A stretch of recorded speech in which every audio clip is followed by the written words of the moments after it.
dekat Allah saja aku tenang, daripadanya lah keselamatanku. Hanya dekat Allah saja aku tenang, daripadanya lah keselamatanku. Sebab damai sejahtera-Mu teguhkan hatiku, seperti sungai yang mengalir segarkan jiwaku. Yesus, Yesus, padamu ku berharap.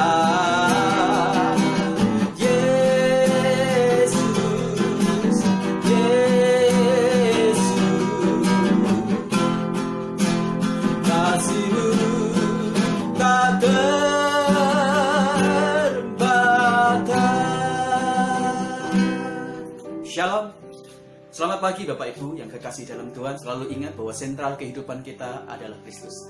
Pembacaan firman Tuhan pagi ini terambil dalam Injil Yohanes pasal yang ke-10 ayat yang ke-9. Yesus berkata, "Akulah pintu, barang siapa masuk lewat pintu itu akan selamat, dan ia keluar dan masuk dan akan menemukan padang rumput." Ketika Yesus berbicara tentang bahwa dia adalah gembala yang baik dalam Injil Yohanes pasal yang ke-10 ini, dia juga menyatakan bahwa dirinya juga adalah pintu. Dan ketika kita bicara tentang dunia pintu, berarti ada sesuatu hal-hal yang praktis yang Tuhan ingin katakan kepada kita semuanya. Ketika Yesus berbicara bahwa dirinya adalah pintu, Yesus ingin mengajarkan tentang kebenaran yang praktis. Satu kebenaran yang harusnya membuat kita makin hari makin kuat, makin tenang, makin mengasihi Kristus Yesus, dan makin iman kita tertancap di dalam Dia. Apa yang ingin Tuhan Yesus katakan kepada kita ketika Yesus berbicara bahwa dirinya adalah pintu? Yang pertama, ketika Yesus berbicara dirinya adalah pintu, maka Yesus sedang berbicara bahwa dirinya itu adalah akses maksud untuk kita bisa menikmati perhentian atau rest. Ketika gembala itu pagi-pagi membawa domba-dombanya untuk ke padang rumput, dia membawa domba-dombanya untuk bisa menikmati makanan. Domba-domba yang makan itu adalah kerja kerasnya. Domba-domba yang makan rumput, berlari ke rumput satu, ke rumput yang lain, itu adalah bagian dari kerja keras dia. Ketika dia makan, itu adalah daya survive dia, perjuangan dia untuk bertahan dengan hidup. Dan biasanya ketika kita sudah bekerja begitu lelah, letih, kita membutuhkan satu perhentian. Dan Yesus berkata kepada kita semuanya, "Akulah pintu." Dan gembala yang baik setelah dia melihat domba-dombanya makan, itu adalah bagian dari kerja dia, kerja keras mereka. Yesus berkata, "Mari sekarang kita pulang, pergi ke kandang, menemukan tempat rest, menemukan tempat perhentian." Dan Yesus adalah pintu yang bisa membuat domba-dombanya masuk di kandang itu. Di sana ada tempat perhentian. Mereka bisa tidur tanpa terganggu rasa takut. Mereka bisa tidur dengan hati yang tenang. Mereka bisa tidur dengan pikiran yang dipenuhi dengan damai sejahtera. Dan Yesus yang memberikan perhentian sejati kepada kita semuanya. Beberapa orang berpikir bahwa dengan uang dia bisa memiliki rest, perhentian, tenang hati dan jiwanya. Ternyata tidak, justru itu bisa menjadi takut luar biasa. Saya bertemu dengan banyak orang-orang yang kaya raya luar biasa. Dia berkata, "Hidup saya tidak tenang." Sekalipun dia memiliki jaminan keuangan yang begitu besar. Ada orang yang memiliki rumah seperti istana yang luar biasa, tapi dia berkata, "Saya tidak tenang tinggal atau tidur di rumah saya yang begitu besar."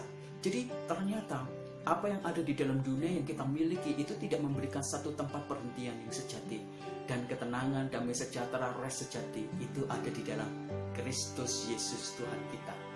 Jadi ingat, ketika engkau berada dalam titik-titik ketidaktenangan di hati dan pikiranmu, pergilah ke pintu Yesus Kristus. Temukan di sana tempat engkau istirahat, tempat engkau tidur, tempat ketenangan dan damai sejahtera yang sejati.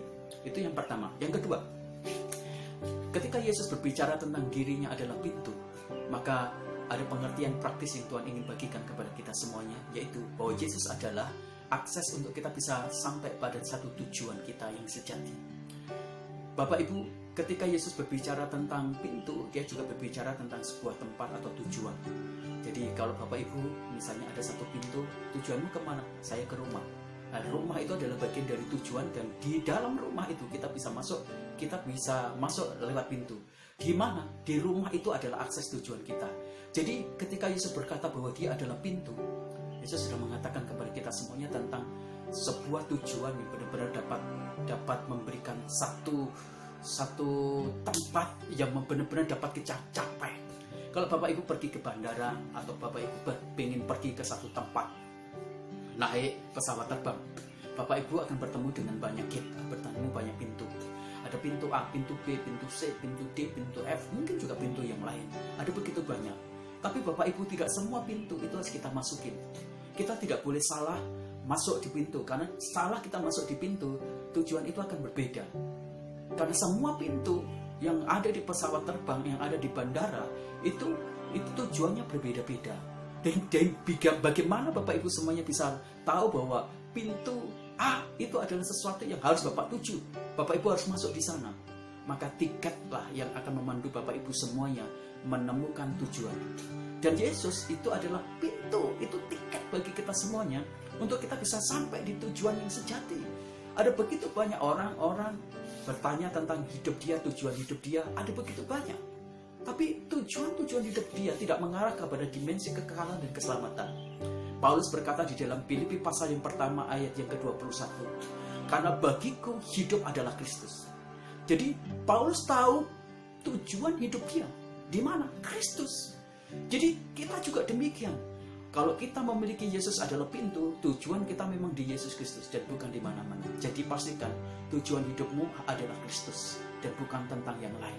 Ketika tujuan hidupmu tentang Kristus, maka engkau akan menikmati segala sesuatu yang luar biasa yang datang dan ada pada Kristus Yesus. Itu yang kedua. Yang ketiga, ketika kita berbicara tentang Yesus adalah pintu, Yesus sedang mengatakan kepada kita semuanya tentang keselamatan. Ketika domba-domba mereka mau pulang ke kandangnya, dan ketika tidak ada pintu, misalnya satu kandang tidak dibuat pintu, apa yang terjadi? Domba-domba itu pasti akan ada di luar kandang. Dan di luar kandang itu adalah satu situasi yang berbahaya dan rawan. Binatang-binatang buas pada malam hari bisa menerkam mereka semuanya. Maka pintu itu menjadi satu jalur untuk mereka semuanya bisa selamat. Pintu itu menjadi satu jalur, menjadi satu akses untuk mereka semuanya bisa selamat dari terkaman binatang-binatang buas, dari sesuatu yang membahayakan, dari orang-orang yang jahat yang berusaha untuk membunuh atau menghancurkan atau melakukan tindak-tindak kejahatan. Pintu itu adalah Yesus. Yesus berkata kepada kita semuanya, Dia adalah pintu yang memastikan keselamatan sejati dalam hidup kita semuanya. Ada begitu banyak cara-cara orang menyelamatkan diri. Orang menumpuk deposito, orang menimbun makanan banyak supaya dia selamat secara fisik. Tetapi keselamatan tidak hanya bicara secara fisik, keselamatan juga bicara tentang jiwa kita. Dan keselamatan itu yang sejati, itu hanya dimiliki dan ada pada Kristus Yesus. Di bawah kolong langit ini tidak ada nama lain yang olehnya kita bisa beroleh selamat. Dan Yesus adalah pintu yang membuat kita bisa selamat di dalam kekekalan yang sejati. Yang terakhir, yang keempat, ketika Yesus berbicara tentang pintu, apa pengertian praktis yang dapat kita ambil yang bisa meneduhkan hati kita? Yesus berkata, kalau engkau lewat pintu ini, keluar dan masuk, engkau menemukan padang rumput. Kalau Yesus berbicara tentang padang rumput, dia bicara tentang padang rumput yang sejati, yang tidak kering, tetapi yang subur, dan yang benar-benar segar, yang hijau, dan itu yang membuat kita semuanya memiliki serum, antibodi, dan kekuatan fisik yang luar biasa. Domba itu makanannya adalah rumput. Dan Yesus tidak hanya menyediakan rumput, tetapi Yesus menyediakan padang rumput. Kebutuhan jasmani kita itu dijamin oleh Kristus Yesus.